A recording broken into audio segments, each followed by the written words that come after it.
Et bien le bonjour les sportifs dimanche, j'espère que vous allez bien, que vous avez la maxi patate, que vous êtes en train de courir avec précision sur vos objectifs. C'est d'ailleurs le thème de la vidéo d'aujourd'hui. On va parler, vous l'avez vu, du Pod 2. Sur cette fin d'année, Coros a quand même frappé très fort.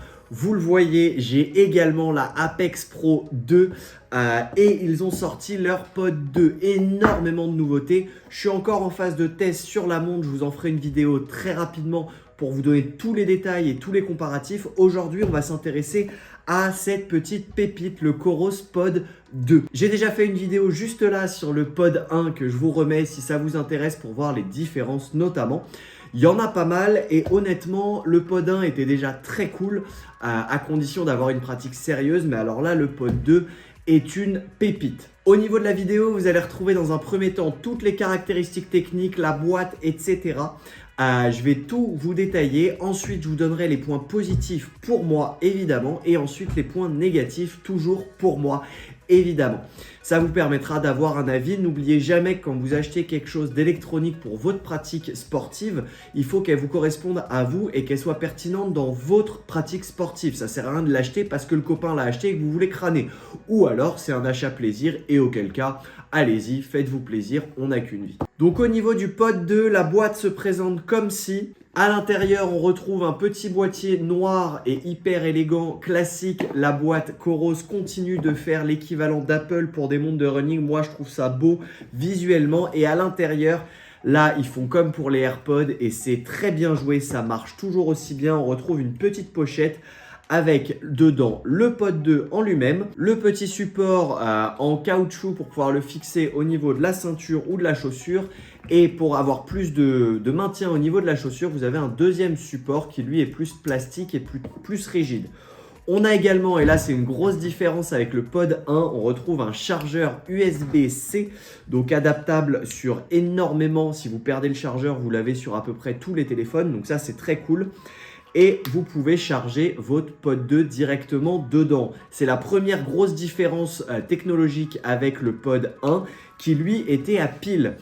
C'était un peu pénible dans le sens où quand vous aviez plus de batterie, il fallait racheter une pile. Vous connaissez, je ne vous explique pas la problématique des piles. Là, c'est sur batterie Li-ion et ça marche très bien. On a une batterie d'environ 28 jours en activité, 50 jours en veille. Donc ça permet d'éviter de le mettre à charger tout le temps. Ce qui est mieux, c'est une batterie un peu plus faible que quand il était sur pile, mais étant donné qu'on est sur batterie, on peut le recharger beaucoup plus facilement sur le petit coin technologie où voilà, on met à charger aussi la montre, on met à charger. Si vous avez un vélo qui a besoin d'être chargé aussi, on peut mettre le compteur Garmin, etc. Bref, il y a souvent un petit coin de charge, on peut mettre tout ça là-dedans. Au niveau du Pod 2 en lui-même, ce qu'on retrouve dedans, déjà, il est un peu plus petit et ergonomique, mais surtout plus fin que le Pod 1. Il est vraiment moins gênant. Quand on le met au niveau de la hanche, on le sent un petit peu moins. On parle vraiment de pas grand chose. C'est une amélioration notable quand on porte les deux et qu'on compare. Maintenant, ça reste, les deux sont assez fins et assez petits. La grande différence se fait avec ce qu'il y a à l'intérieur comme technologie. On retrouve notamment un altimètre barométrique, un capteur de température, un compas magnétique, un accéléromètre et un gyroscope. Alors vous allez vous dire, mais à quoi ça sert tout ça? Vous inquiétez pas, on s'en occupe pas, on rentre pas dans la technique aujourd'hui. C'est énormément d'outils qui ont été ajoutés par rapport au Pod 1 qui vont vous permettre d'avoir une précision et une fiabilité dans l'instrument qui va être beaucoup plus grande. Et c'est ce qui m'a bluffé dans ce Pod 2, c'est que vraiment en termes, j'en reparlerai sur les gros points positifs, mais en termes de précision, c'est une pépite et ça vient compléter votre montre. C'est un peu pour moi l'équivalent de la ceinture cardiaque avec le capteur cardiaque poignet. Le capteur cardiaque poignet fait très bien le taf, mais vous allez avoir une précision beaucoup plus importante si vous passez directement sur une ceinture cardiaque. C'est pareil avec le Pod en termes d'allure. Vous allez avoir et de GPS, vous allez avoir une allure et un GPS qui sera beaucoup plus précis avec le Pod 2 qu'avec une montre toute seule. L'idéal maintenant, c'est d'avoir le Pod 2, la montre et évidemment le capteur cardiaque, mais ça, Coros ne fait pas encore. Voilà, au niveau du Pod 2, des caractéristiques techniques, Coros le propose à un prix de 119 € actuellement, ce qui le rend à peu près 3 fois moins cher que le Stride. Le Stride, c'est l'équivalent de chez Garmin, le seul actuel sur le marché qui vaille le coup de s'y intéresser, et ce qui fait que Coros a un positionnement qui est quasiment unique avec le Stride, mais en tout cas toujours beaucoup moins cher, et on reste dans la lignée de Coros de faire du accessible avec de la très grosse technologie bien bourrin derrière. Au niveau des points positifs, ça reste des points positifs pour moi dans ma pratique et à mon sens en tant que coach sportif. C'est pas forcément utile pour tout le monde, donc posez-vous bien la question. Pour moi, c'est un game changer en termes d'analyse de données. On retrouve des données beaucoup plus précises, beaucoup plus réactives sur la montre, et ça permet une analyse et une précision dans l'analyse de votre entraînement beaucoup plus précise. Notamment sur deux caractéristiques. La première, évidemment, le GPS. Quand vous baladez en ville, vous pouvez avoir des petits décalages. Tant que vous savez, vous perdez le capteur GPS ou la rapidité de précision GPS. Tout ça est grandement amélioré. On parle de 20 à 30% de réactivité. Et surtout, l'allure instantanée, surtout vos fractionnés. Si vous voulez faire des fractionnés un petit peu plus précis, un petit peu plus pointus, vous allez pouvoir, notamment des 30-30 en ville, avec le Pod 2, vous allez pouvoir avoir une analyse beaucoup plus précise et intéressante de votre entraînement, savoir si vous avez été régulier ou pas. Et quand on sait qu'à l'entraînement, c'est la régularité qui paye le plus, c'est effectivement un outil intéressant à avoir. Deuxième point positif, le prix, il est évidemment ultra compétitif par rapport à un Stride, même si ça reste 119 € pour un accessoire supplémentaire. Et troisième point positif, ce serait la batterie, 28 jours d'autonomie, surtout le fait que ça soit un câble et plus à pile. Ça vraiment, c'est appréciable et c'est très agréable. Bien joué Coros d'avoir réussi à mettre une belle batterie là-dedans.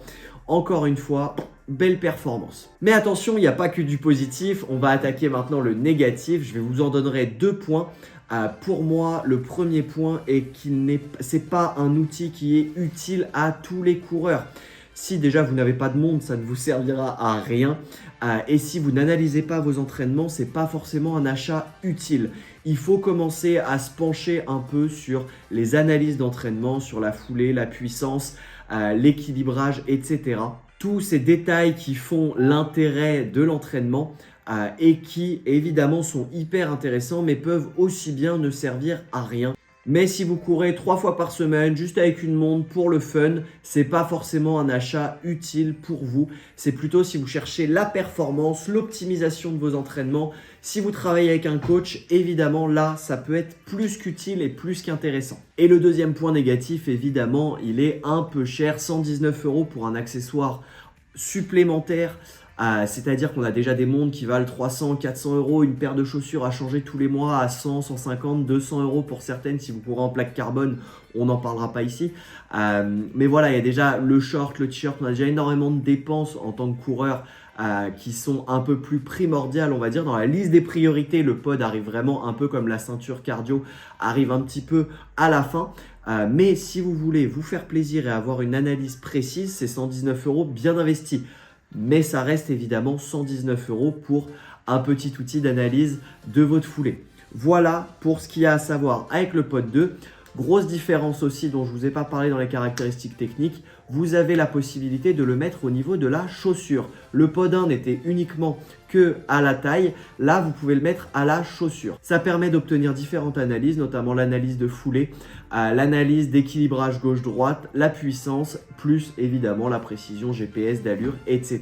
qui est retravaillée derrière. Voilà, j'espère que vous en savez plus, que vous en avez pris un peu plus sur ce Pod 2, que ça vous fait envie. N'hésitez pas à me dire en commentaire ce que vous pensez de cette technologie, si jamais vous aimez, si vous trouvez utile ou pas cette technologie. Évidemment, c'est intéressant, on ouvre le débat en commentaire, ça sert à ça. Moi, je vous souhaite une très belle semaine, journée, peu importe où est-ce que vous êtes pendant que vous regardez cette vidéo, je ne veux pas savoir, gardez-le pour vous. Mais en tout cas, pareil, la Coros Apex 2 est incroyable, je vous en parle très vite. Coros continue, je suis toujours hyper fier d'être chez Coros en tant qu'ambassadeur. Évidemment, pas de partenariat positif, c'est-à-dire que je dis ce que je veux dans les vidéos, c'est vraiment pas un parti pris.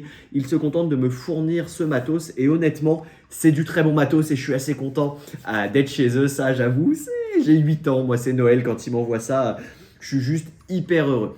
Voilà. Prenez le temps de réfléchir et d'analyser si ça vous sera utile ou pas. J'espère qu'en tout cas, cette vidéo l'a été. Je vous souhaite un excellent dimanche. Je vous dis à la semaine prochaine. Restez aussi rigoureux à l'entraînement qu'à l'apéro. Et une chose est sûre, le pote 2 ne peut pas analyser votre descente de bière. Ciao l'équipe. Bye!